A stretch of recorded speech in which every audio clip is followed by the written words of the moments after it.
Assalamualaikum dan salam sejahtera. Saya Dr. Supaat bin Haji Zakaria dari Politeknik Ugm. Bagi Innokom 2020 kali ini, tajuk projek kami ialah Development of Pump Cell Activated Carbon Air Filter for Indoor Air Quality Improvement. Projek ini merupakan hasil daripada kerjasama kami, sekumpulan terdiri daripada 5 orang ahli, iaitu Dr. Supaat, saya, Dr. Muhammad Nur Azam, Encik Khairul Izzat, Puan Azmarini dan Puan Zanidah. Sehingga kini, terdapat banyak kajian telah menunjukkan penggunaan karbon aktif sebagai bahan penyerap di dalam penapis udara secara praktikal dapat mengurangkan tahap pencemaran udara sekaligus telah meningkatkan kualiti udara dalaman. Terdapat berbagai bahan utama untuk menghasilkan karbon aktif. Namun, sejak beberapa tahun ini, minat pendidik terhadap karbon aktif daripada bahan buangan pertanian semakin meningkat. Oleh yang demikian, projek kami memfokuskan untuk menghasilkan karbon aktif daripada salah satu buangan pertanian yang banyak di Malaysia, iaitu tempurung kelapa sawit. Sistem pengudaran mekanikal yang sedia ada sudah dilengkapi dengan penapis udara yang dapat memerangkap bahan zarahan. Penapis udara ini terbukti dapat menyingkirkan bahan zarahan di udara namun tidak bagi bahan cemar jenis gas. Oleh yang demikian, teknik pembersihan udara melalui penjerapan karbon aktif dilihat paling sesuai. Selain itu, pengeluaran karbon aktif yang lestari juga adalah amat penting bagi memastikan stok karbon aktif ini sentiasa mencukupi di peringkat global. Objektif projek yang pertama ialah untuk menghasilkan karbon aktif dari tempurung kelapa sawit dengan menggunakan kaedah pengaktifan fizikal, kimia dan gabungan fizikal kimia dalam bentuk granula bagi pembangunan penapis udara. Objektif yang kedua untuk mengkaji kebolehan karbon aktif tempurung kelapa sawit di dalam penapis udara bagi meningkatkan kualiti udara dalaman. Proses penghasilan karbon aktif tempurung kelapa sawit dihasilkan dengan melalui beberapa langkah yang telah dirancang seperti ditunjukkan di dalam carta alir. Bagi fasa pertama, melibatkan proses pemilihan dan pengumpulan bahan asas. Bagi fasa kedua pula, proses pengkarbonan dan pengaktifan telah dilaksanakan. Proses seterusnya adalah untuk menghasilkan penapis udara yang menggunakan karbon aktif tempurung kelapa sawit. Bagi fasa terakhir, analisa akan dijalankan bagi mengukur kebolehan karbon aktif tempurung kelapa sawit dalam meningkatkan kualiti udara dalaman.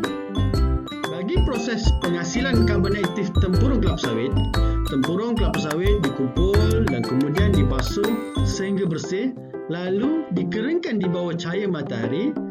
Proses seterusnya adalah proses pengkarbonan di mana tempurung kelapa sawit dibakar pada suhu 300 hingga 600 darjah Celsius pada tempoh 1 hingga 3 jam. Proses diteruskan dengan proses pengaktifan secara fizikal, kimia dan gabungan fizikal kimia. Karbon aktif tempurung kelapa sawit kemudian akan dianalisa dari segi microstructure, komposisi dan luas permukaan. Bagi menghasilkan penapis udara, karbon aktif tempurung kelapa sawit berbentuk granula digunakan. Karbon aktif ini akan diletakkan secara berlapis di antara kertas penapis udara dan dilipat bagi mengurangkan kejatuhan tekanan ketika penapis udara ini digunakan. Penapis udara yang telah siap adalah seperti yang ditunjukkan dalam gambar rajah. Hasil analisa mikrostruktur dan komposisi telah menunjukkan bahawa karbon aktif tempurung kelapa sawit membentuk keliangan sepenuhnya dan terdiri daripada kandungan karbon, oksigen, helium dan kalsium. Mikrostruktur dan komposisi yang diperoleh terbukti boleh digunakan untuk kapasitas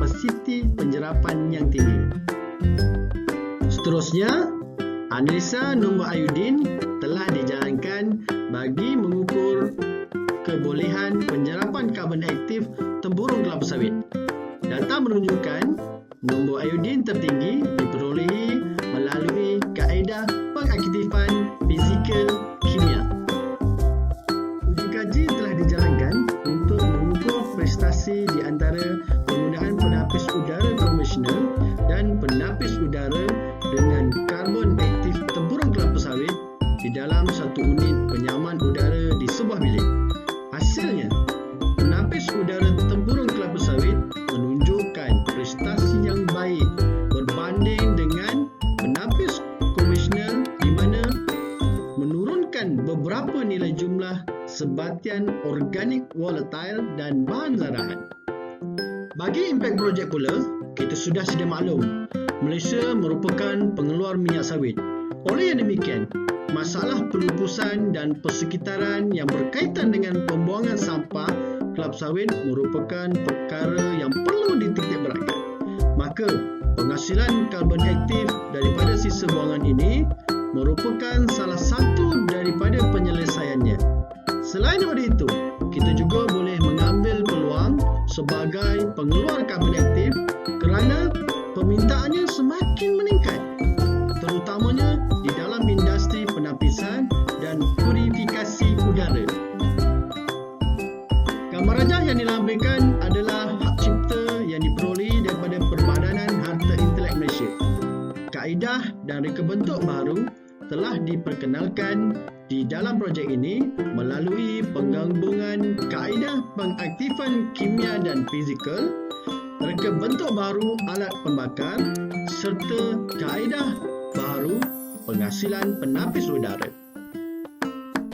Ini adalah penapis udara karbon aktif tempurung kelapa sawit. Di dalamnya terkandung karbon aktif yang mampu menyerap gas cemar dan bahan zarahan yang tanpa kita sedar ada di sekeliling kita ketika kita berada di ruang bangunan. Penapis udara tempurung kelapa sawit bukan sahaja boleh diletak di dalam alat penyaman udara bilik, malah boleh juga diletak di dalam unit penyaman udara kenderaan. Penapis udara ini juga boleh diguna di dalam alat purifikasi udara. Selain daripada penapis udara, produk lain turut dihasilkan seperti alat penyah bau dan asap cair. Alat penyah bau ini boleh diletakkan di dalam kenderaan, ruang tertutup seperti almari, bilik dan juga boleh diletakkan di dalam kasut bagi menghindarkan bau yang kurang menyenangkan. Kami juga telah menjalinkan kerjasama dengan beberapa industri seperti Lembaga Minyak Sawit Malaysia, MPOB, Run Bio Enterprise dan Delek Aquaculture. Jalinan kerjasama ini telah memberikan impak positif kepada projek kami dan juga politeknik. Selain itu, melalui projek ini, kami juga berjaya menerbitkan beberapa penulisan di peringkat nasional maupun di peringkat antarabangsa. Antaranya, penghasilan buku yang bertajuk Activated Carbon and Its Application. Kami juga telah berjaya mendapatkan pengiktirafan di peringkat antarabangsa dengan memenangi pingat emas di Intelligent 2019. Projek ini adalah di bawah skim Grant Penyelidikan TARGS. Sekalung penghargaan kepada pihak JPPKK di atas penganugerahan grant dan juga kepada pihak Politeknik Ungku Omar yang memberi sokongan penuh dan kerjasama kepada pembangunan projek ini. Harapan kami, semoga projek ini dapat memberi manfaat kepada masyarakat dan negara. Dalam membendung penularan pandemik COVID-19, kami menyahut cabaran serta komited menjalankan penyelidikan dan kajian baru. Oleh itu, nantikan inovasi terkini kami iaitu alat penutup muka menggunakan karbon aktif tempurung kelapa sawit. #Kita Jaga Kita. Sekian, terima kasih.